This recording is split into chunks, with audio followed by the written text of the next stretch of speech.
बिस्मिल्लाहिर्रहमानिर्रहीम। अस्सलाम वालेकुम। आपको आवाज़ आ रही है? वालेकुम सलाम। जी सर, आवाज़ आ रही है। शुक्रिया बहुत बहुत। अभी हम कुछ इंतज़ार कर लेते हैं और स्टूडेंट भी ज्वाइन कर लें, फिर हम स्टार्ट करते हैं। Okay sir.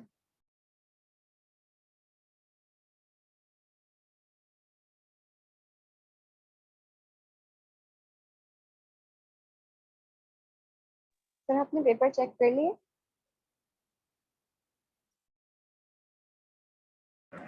अभी कुछ चीज़ें चल रही, इंशाल्लाह बस थोड़े दिनों में चेक कर लेंगे। आपके पेपर तो ऑन स्पॉट भी चेक हो सकते हैं।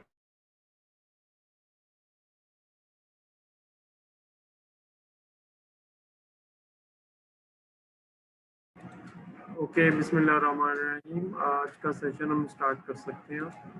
लास्ट सेशन में जो हमने पढ़ा था, अगर उसके बारे में आपका कोई सवाल है तो आप पूछ सकते हैं। मैं चाहूँगा कि इससे पहले कि हम आज का सेशन स्टार्ट करें, आपका जो मिड टर्म है उसको थोड़ा सा हम डिस्कस कर लें।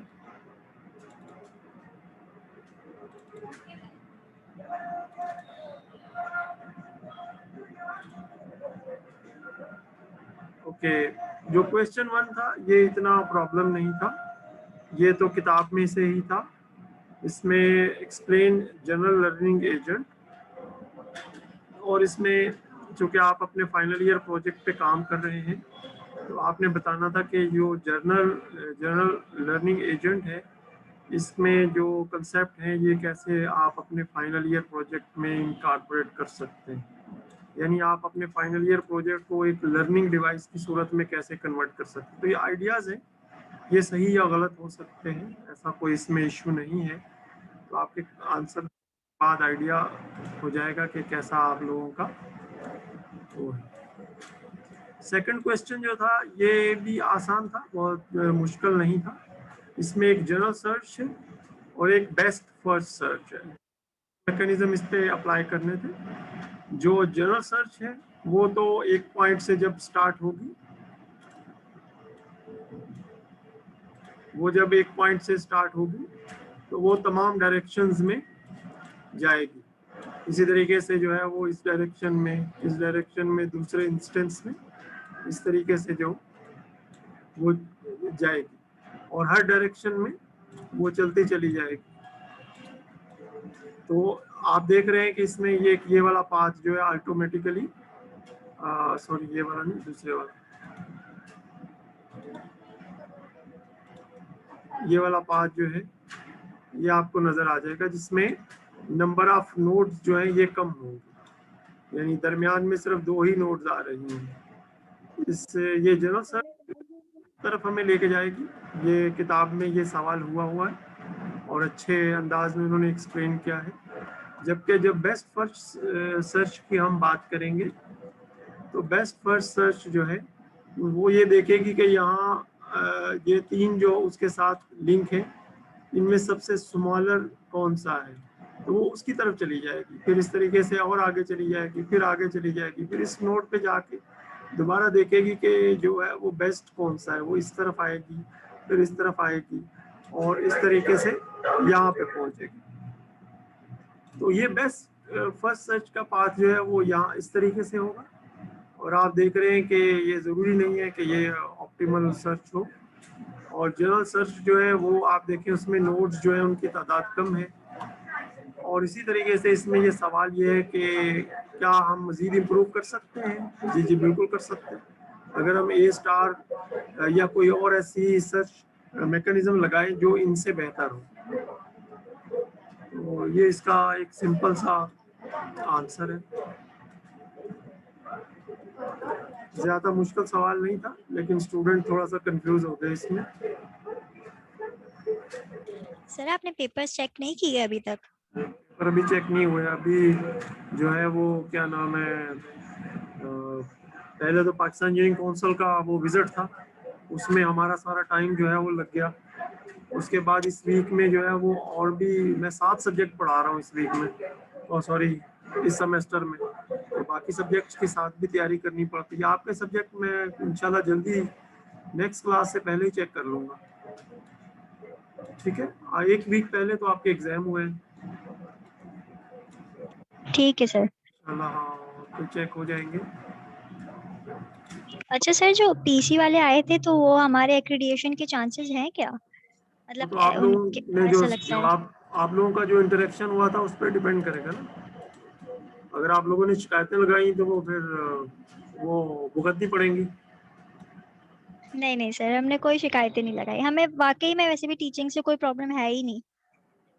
चलो खैर, मैं तो ऐसे ही बात कर रहा था। आमतौर पे ये विजिट उनका चूंकि एक ऐसे टाइमिंग में था कि कराची में मुकम्मल लॉकडाउन की सिचुएशन थी, तो हमारे पास भी ज़्यादा कुशन नहीं था, उनके पास भी ज़्यादा कुशन नहीं था, तो जो हो सकता था वो हो गया। सर वैसे मेरा एक सवाल है, जाहिर है हमारी एक्रेडिटेशन का मामला था इसीलिए हम उनके सामने तो ये बात नहीं रख सकते थे, लेकिन मुझे पर्सनली थोड़ा सा एक एक काम कंसर्न करेंगे, कह लें या सवाल कह लें। इसको बाद में डिस्कस कर लेंगे, क्योंकि फिर ये रिकॉर्डेड सेशन है ना, हम अगर इसको रिकॉर्डेड सेशन को फिर लगाएंगे तो ये डिस्कशन जो है ना ये सूदमंद नहीं होगी।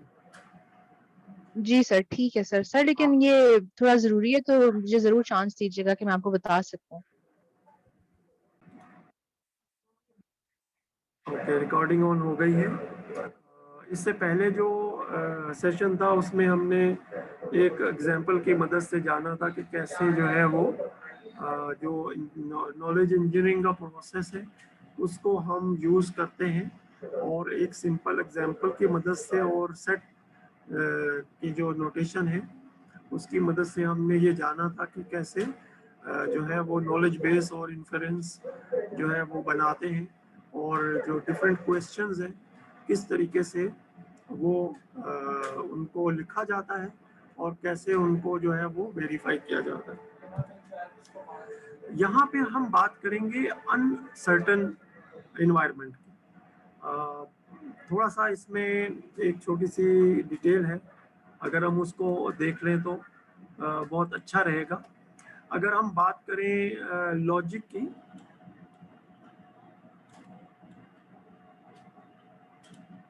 तो लॉजिक जो है वो हमें दो स्टेट्स की बात करता है, ज़ीरो की और वन, ज़ीरो की और वन की। और इस ज़ीरो और वन के दरमियान में कोई ऐसी चीज़ नहीं है, या तो ज़ीरो होगा या वन। तो ये तो लॉजिक बात करता है। इसके बाद हम चले जाते हैं प्रोबेबिलिटी में। अगर प्रोबेबिलिटी में बात करें तो प्रोबेबिलिटी बात करता है ज़ीरो और वन, और इसके अंदर बात करता है कि ज़ीरो और वन की रेंज में जो भी चीज़ें हैं हम उसको प्रोबेबल या प्रोबेबिलिटी के तौर पे जो है वो मेजर कर सकते हैं। तो जब हम अनसर्टेनिटी की बात करेंगे तो अनसर्टेनिटी जो है उसको लॉजिक की मदद से हम इम्प्लीमेंट नहीं कर सकते। उसको इम्प्लीमेंट करने के जो बहुत सारे मेथड्स नोन हैं और जो प्रैक्टिस किए जाते हैं, उसमें एक मेथड थ्रू प्रोबेबिलिटी है।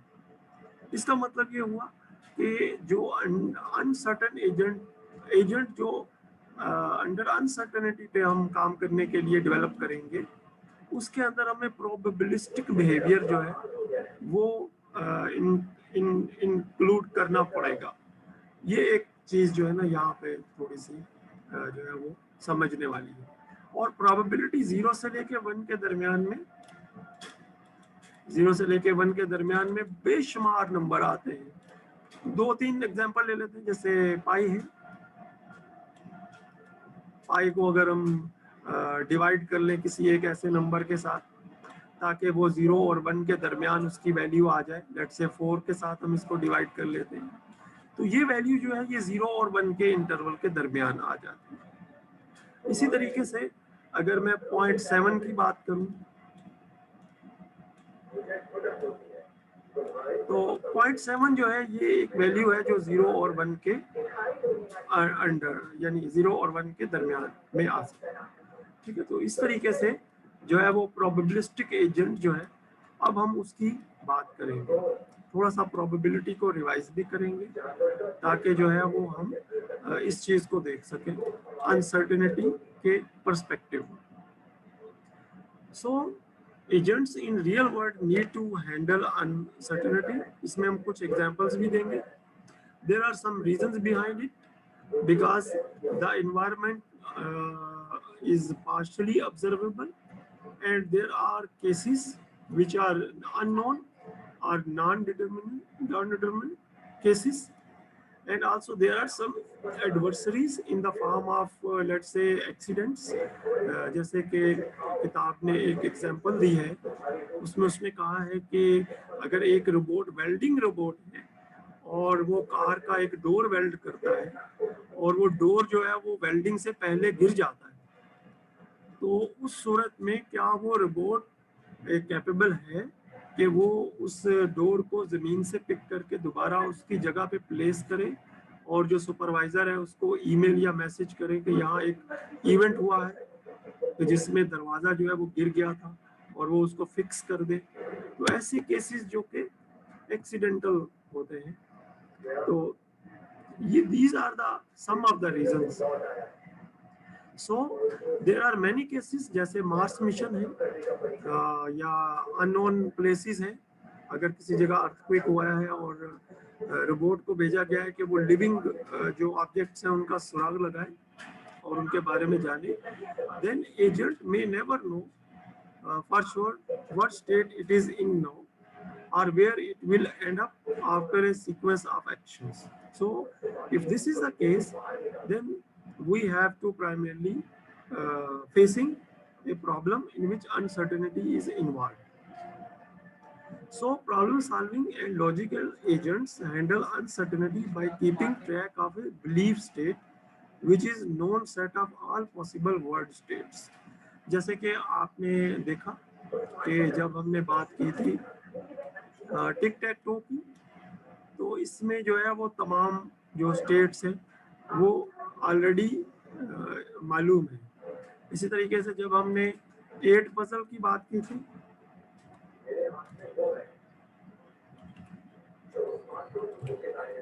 तो उसमें भी तमाम स्टेट्स जो हैं, अगरचे बहुत ज़्यादा थी लेकिन वो स्टेट्स जो थी वो नॉन स्टेट्स।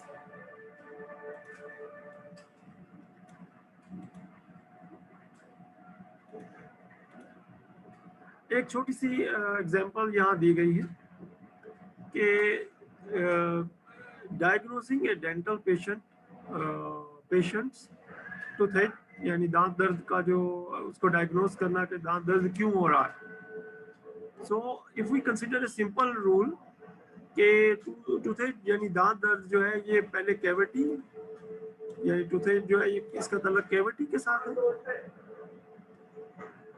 लेकिन दांत दर्द सिर्फ कैविटी की वजह से ही नहीं, और भी कई प्रॉब्लम्स हो सकती हैं। और इसी तरीके से ये जो स्वलन जो ये जो पीप पड़ जाती है, तो और भी बहुत सारे हैं, सिर्फ एक रीजन नहीं है दांत दर्द की। दांत दर्द मुख्तलिफ रीजंस की वजह से हो सकता है। So there are unlimited possibilities.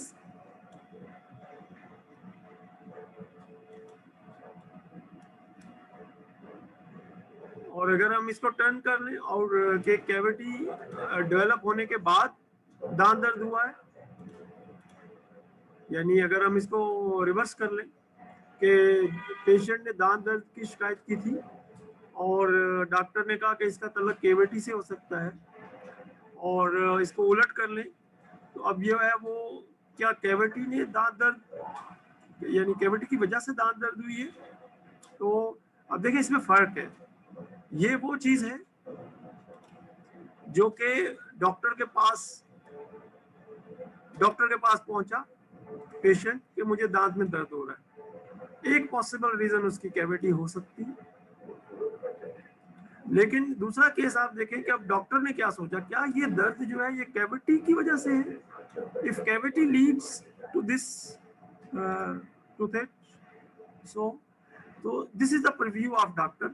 Doctor ये चाहता है कि जो पेशेंट ने जो बताया है कि बुखार है, दांत दर्द है, और उसके जो सिम्टम्स हैं वो उसने चेक किए और फिर कहा कि ये सिम्टम्स हैं, तो ये सिम्टम्स तो इस चीज को शो कर रहे हैं। ये क्या ये सिम्टम्स जो है इस डिजीज को शो कर रहे हैं।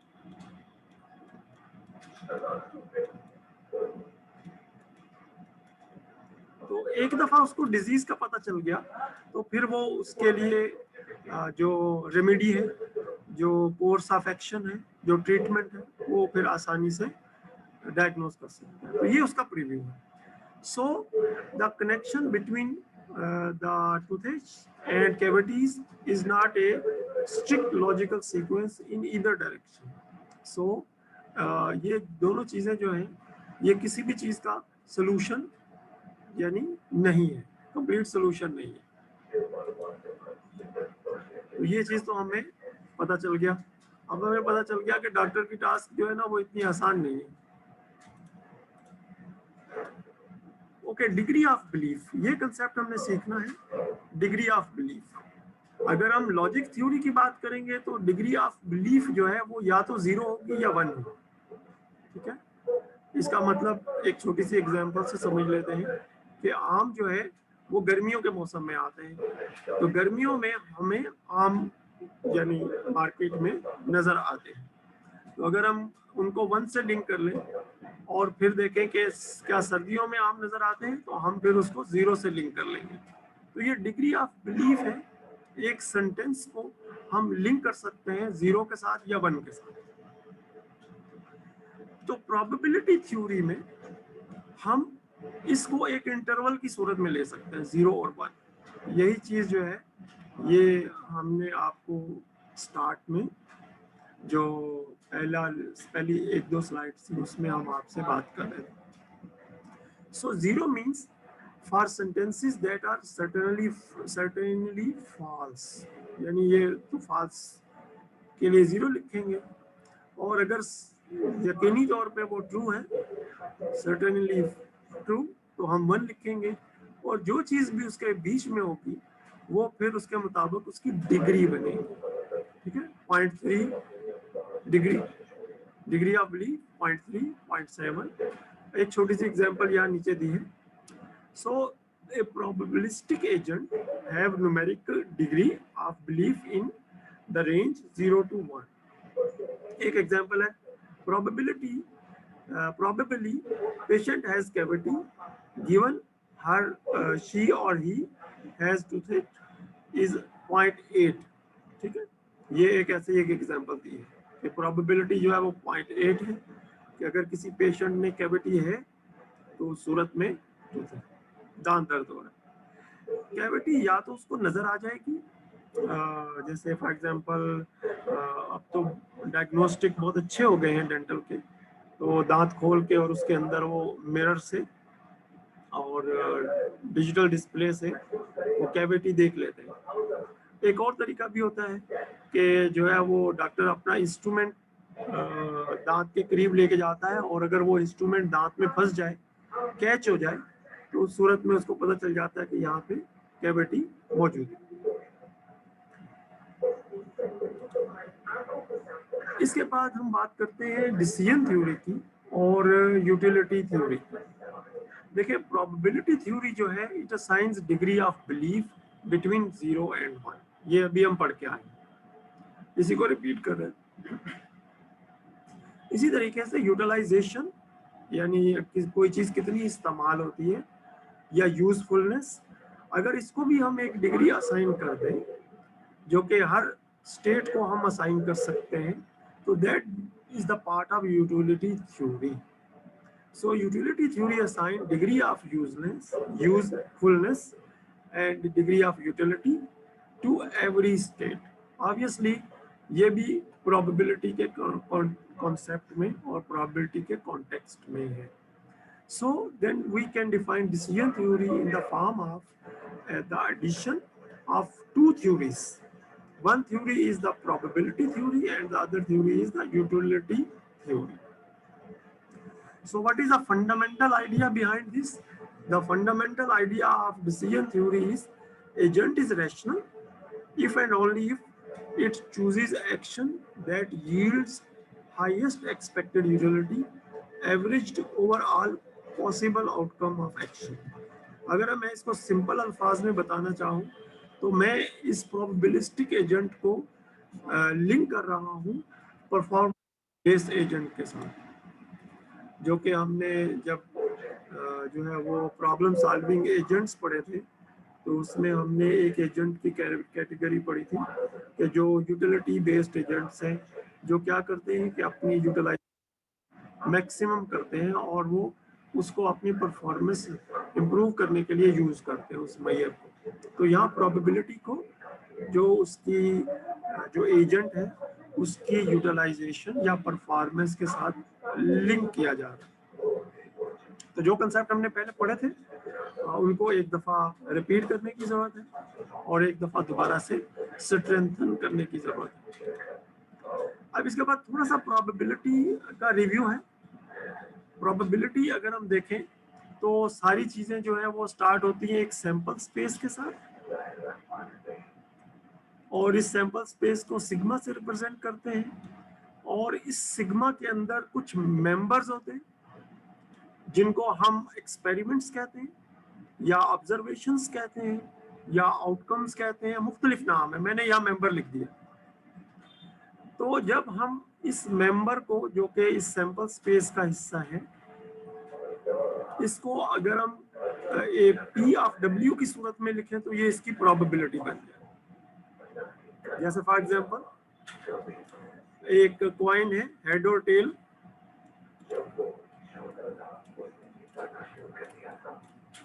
तो ये जो है ना ये हमारे पास एक सैंपल स्पेस है।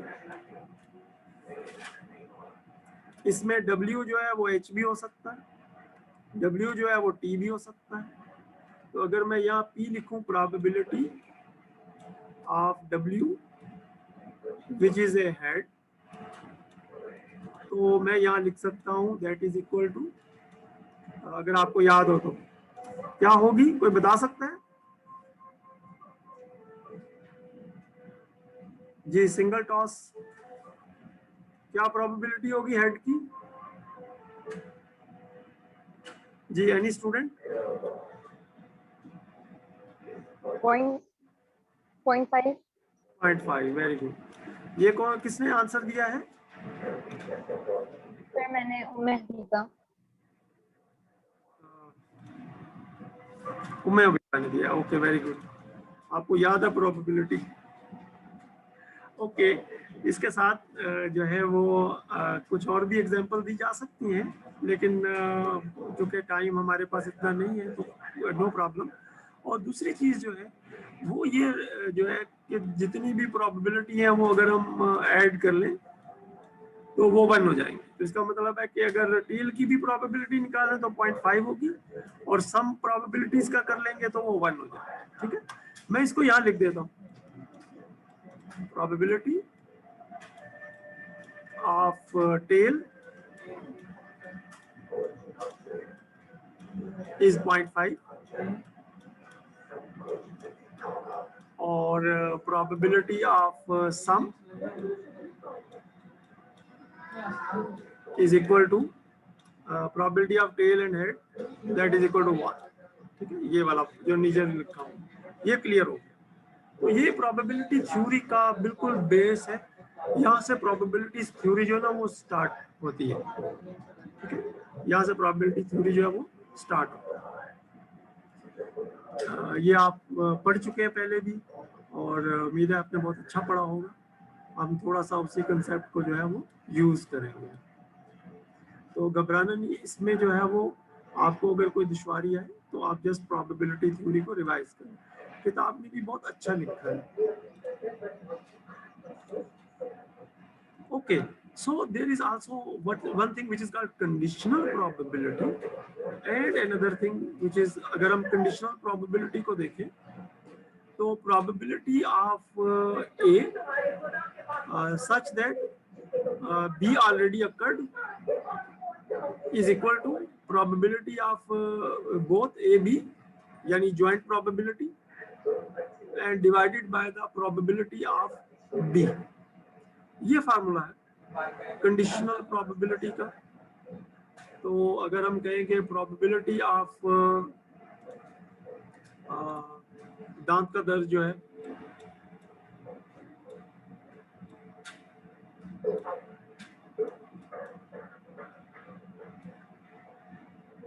थोड़ा स्पेलिंग में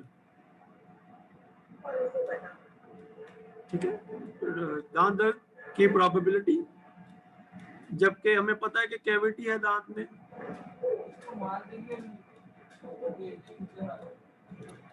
ठीक है, ये जो बराबर है probability, joint probability of A and B, okay, probability के दोनों जो है वो एक साथ हो, और फिर probability of cavity only, okay, इसके साथ नहीं। अच्छा, इसमें एक मसला है कि ये जो नीचे वैल्यू है ना, ये 0 के बराबर नहीं होनी चाहिए। अगर 0 के बराबर होगी तो फिर प्रोबेबिलिटी के फार्मूले सारे गलत हो जाएंगे। तो इसी को इस अंदाज में लिखते हैं ताकि ज्वाइंट प्रोबेबिलिटी की फॉर्म में लिखते हैं, और ज्वाइंट प्रोबेबिलिटी में चूंकि ये प्रोडक्ट रूल है तो अब इसमें वो ये वाली जो कंडीशन है ना, ये वैलिड नहीं है। अब ये प्रोबेबिलिटी बी 0 भी हो सकता है, ठीक है। तो अब इसमें चूंकि डिवीजन नहीं हो रहा ना, तो अब ये प्रोडक्ट रूल बन जाएगा। आमतौर पे इसी को लिखा जाता है और ज्वाइंट प्रोबेबिलिटी के फॉर्म में।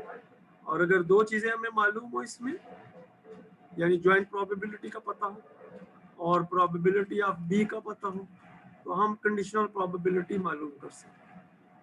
तो ये बहुत आसान है। इसके बाद एक चीज इंक्लूजन और एक्सक्लूजन प्रिंसिपल है, यानी ये तो एंड है, ज्वाइंट है, यानी ये और है, और यानी ए या बी, ओके। इसकी प्रोबेबिलिटी क्या है, दोनों प्रोबेबिलिटी को ऐड करें और जो उनका एक क्या कहते हैं, जो उनका एक ज्वाइंट प्रोबेबिलिटी है उसमें से सब्ट्रैक्ट करें। तो इस तरीके से ये जो है हमारे पास ये formula inclusion and exclusion principle कहलाता है। इन्हीं फार्मूलाज की मदद से हम प्रोबेबिलिटी के तमाम क्वेश्चन ऑलमोस्ट हल कर लेते हैं। इसके अलावा हमें और किसी फार्मूला की जरूरत नहीं पड़ती।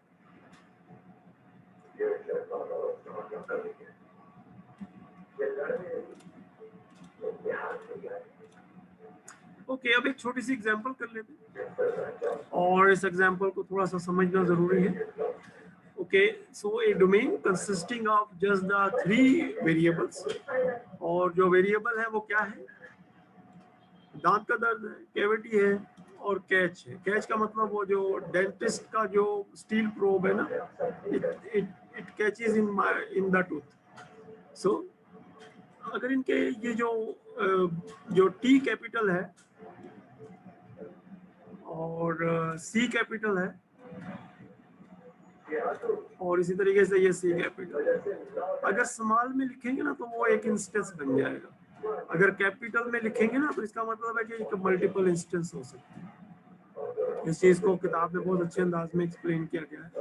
तो ये टेबल कुछ इस तरीके से बन जाएगा। अगर आप देखें तो सबसे पहले यहाँ से स्टार्ट करते हैं कैविटी, तो ये लाइन जो है ये कैविटी को शो कर रही है, ये रिकॉर्ड है।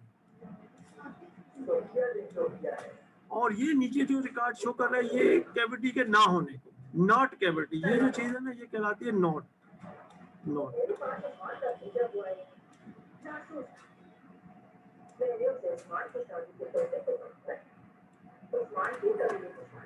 तो नॉट जो है वो ये है। इसी तरीके से अगर टूथेक की सिर्फ बात कर ले तो इसमें अगर आप देखें तो 2 पार्ट्स हैं, एक तो कैच की सूरत में और एक जो है वो नॉट कैच की सूरत में। तो ये जो है अगर इसको मैं हाईलाइट करूं तो ये जो है ये हमारे पास ये जो इंफॉर्मेशन है ये दांत के दर्द से रिलेटेड है। और इसी तरीके से जो ये आगे दूसरी इंफॉर्मेशन है, ये इंफॉर्मेशन दांत के दर्द से लिंक नहीं है, ठीक है। But still there is a cavity, there is a catch, and there is no cavity and still catch, and but there is no catch and cavity and no catch and no cavity. तो इस तरीके से जो है ये एक जो है वो गिवन डेटा है। थोड़ा सा हमने इसको समझ लिया है, इसके अंदर तमाम वैल्यूज प्रोबेबिलिटी में है और इनको जमा कर दें, यानी इनको ऐड कर लें तो इनका सम जो है वो 1 होना चाहिए, ठीक है, 1 होना चाहिए। तो इसकी मदद से हम कुछ क्वेश्चन करते हैं, क्योंकि हमने बात की थी कि there is a joint probability and there are also other type of probability जिसको अनकंडीशनल प्रोबेबिलिटी भी कहते हैं।